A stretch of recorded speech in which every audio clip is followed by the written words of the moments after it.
నమస్తే, welcome to our channel. నేను సమరీన్. ఈ రోజు మనతో ప్రముఖ సీనియర్ జర్నలిస్ట్ దామ బాలాజీ గారు ఉన్నారు. వారితో మాట్లాడు. సార్ నమస్తే. సో కవిత బెయిల్ గురించి హైకోర్టుకి వెళ్ళిందని చెప్పేసి మనం వింటున్నాం. సో అక్కడ వెళ్ళినందుకు బెయిల్ వచ్చే అవకాశం ఉందా, లేకపోతే ఇంకా వాయిదా పడుతుందా? దీని గురించి ఏం చెప్తారు? కవితకు రెండు కేసులు ఉన్నాయి ఇప్పుడు. ఒకటి ఈడీ కేసు, ఒకటి సిబిఐ కేసు. ఈడీ ఏమో March 15th ఆమెను అరెస్ట్ చేసింది.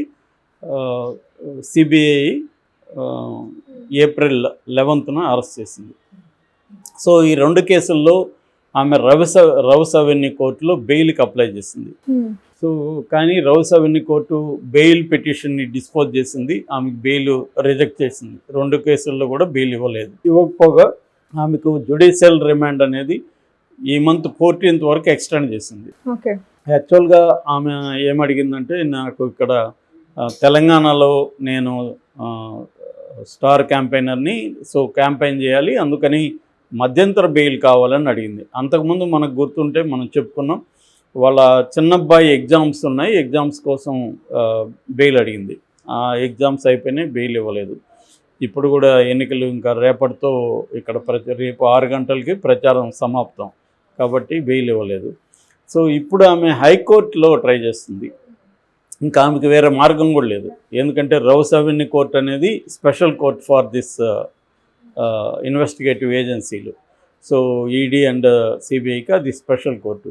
దాన్ని ఎప్పుడైనా జనరల్గా ట్రయల్ కోర్ట్ అంటారు. ట్రయల్ కోర్టులో బెయిల్ అనేది ఎప్పుడు కూడా డిఫికల్టే.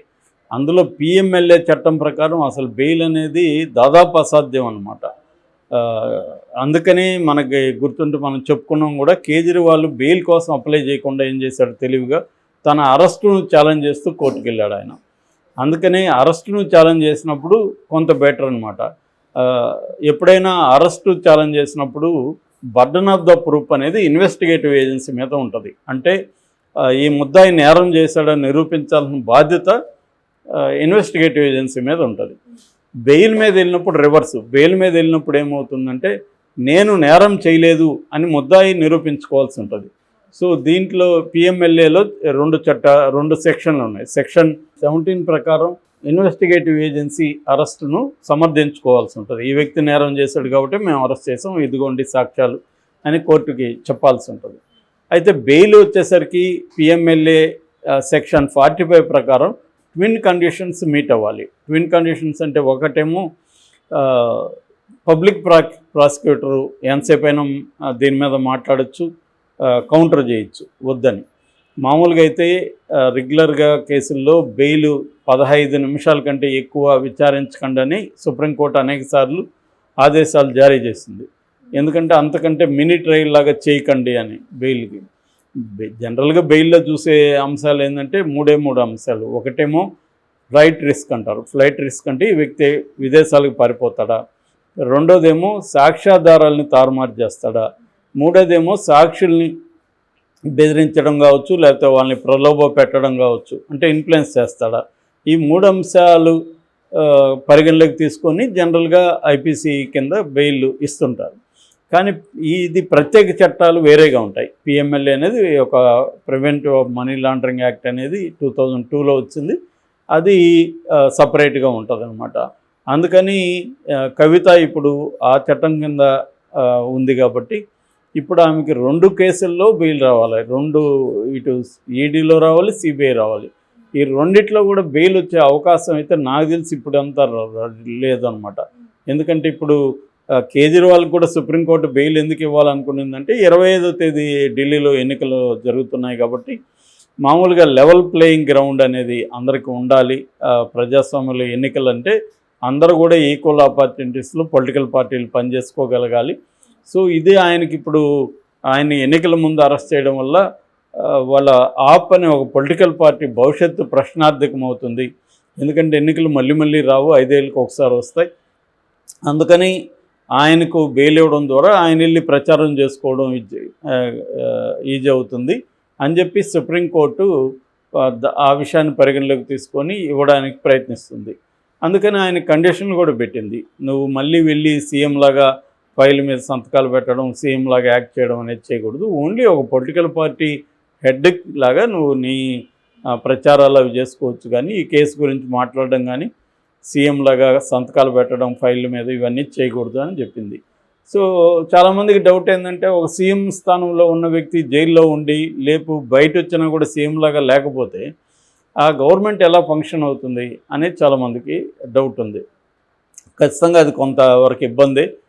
ఎందుకంటే సీఎం అందరితో సమావేశాలు ఏర్పాటు చేయాలి, అధికారులతో సమీక్షలు ఉంటాయి, తర్వాత మంత్రివర్గంతో సమావేశాలు ఉంటాయి, ఇవన్నీ ఉంటాయి. కాకపోతే ఏంటంటే ఇప్పుడు ఎన్నికల కోడ్ అమల్లో ఉంది కాబట్టి మంత్రివర్గ క్యాబినెట్ మీటింగ్ అనేది అవసరం లేదు. క్యాబినెట్ మీటింగ్ ఉంటేనే ముఖ్యమంత్రి అవసరం. అదర్వైజ్ ఏ శాఖ ఆయా శాఖ మంత్రులు ఉంటారు కాబట్టి వాళ్ళు సంతకాలు పెడతారు ఆ ఫైల్ మీద, జరిగిపోతూ ఉంటుంది. డే టు డే యాక్టివిటీకి ఏమి ఇబ్బంది ఉండదు సీఎం ఆబ్సెంట్ అయినా కూడా. కాబట్టి ఆ రకంగా నడుస్తుంది ఢిల్లీలో. కాకపోతే రేపు క్యాబినెట్ మీటింగ్ పెట్టాల్సిన పరిస్థితి, అసెంబ్లీ సమావేశాలు ఉన్నాయి, దానికి ముందు ఖచ్చితంగా క్యాబినెట్ మీటింగ్ పెట్టాలి. అట్టేటప్పుడే ఇబ్బందులకు వస్తుంది. లక్కీగా ఎన్నికల వరకు ఆ ఇబ్బంది అయితే కేజ్రీవాల్కి లేదు కాబట్టి ఆయన బయటకు వచ్చి ఉండొచ్చు. రెండోది మధ్యంతర బెయిల్ కావచ్చు, ఎన్నికల తర్వాత మళ్ళీ బెయిల్ క్యాన్సిల్ అయ్యి మళ్ళీ జైలుకి వెళ్ళే అవకాశం ఉంది. అలాగానే జైలుకి వెళ్తే మాత్రం ఆయన ముఖ్యమంత్రికి రిజైన్ చేసి ఎవరినో ఒకరిని పెట్టాల్సి ఉంటుంది.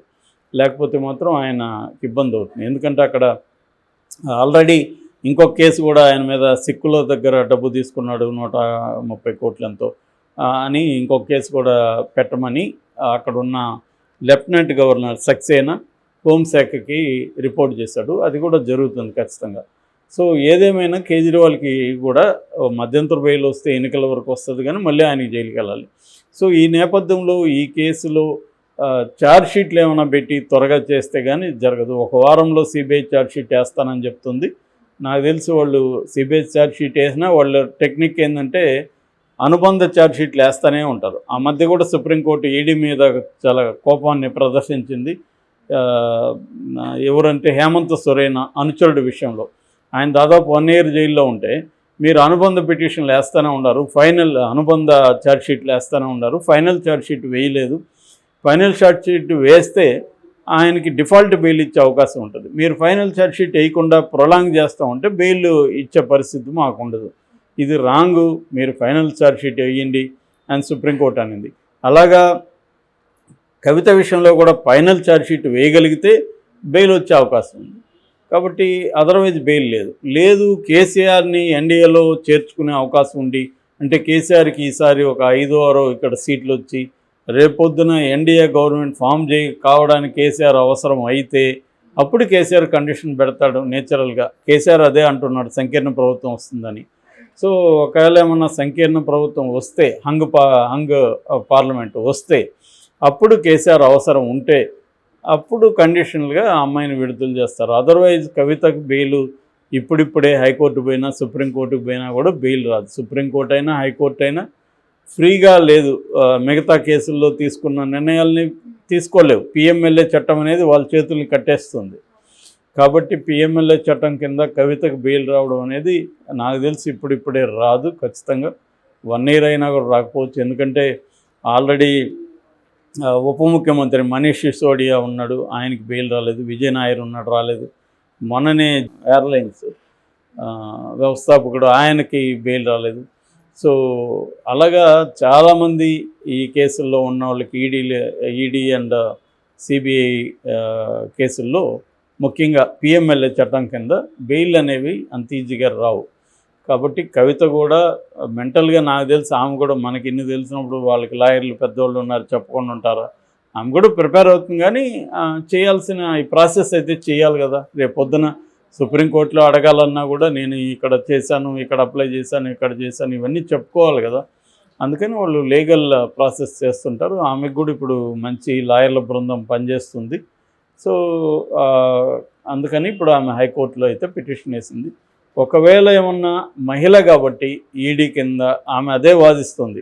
పిఎంఎల్ఏ చట్టంలో మహిళలకు కొంత ప్రయోజనం ఉంది, దాని ప్రకారం నాకు బెయిల్ ఇవ్వండి అని కూడా అడుగుతుంది. ఆ రకంగా మహిళ పైగా ఆమె ఆరోగ్యం బాగాలేదని కూడా ఆమె పెట్టచ్చు రేపు. సో ఆరోగ్య రీత్యా మహిళ అనే కాన్సెప్ట్ రీత్యా ఆమెకి ఏమన్నా బెయిల్ వస్తే చెప్పలేము, రిమోట్ పాసిబిలిటీ. అది తప్ప అదర్వైజ్ బెయిల్ రాదు. Okay, thank you.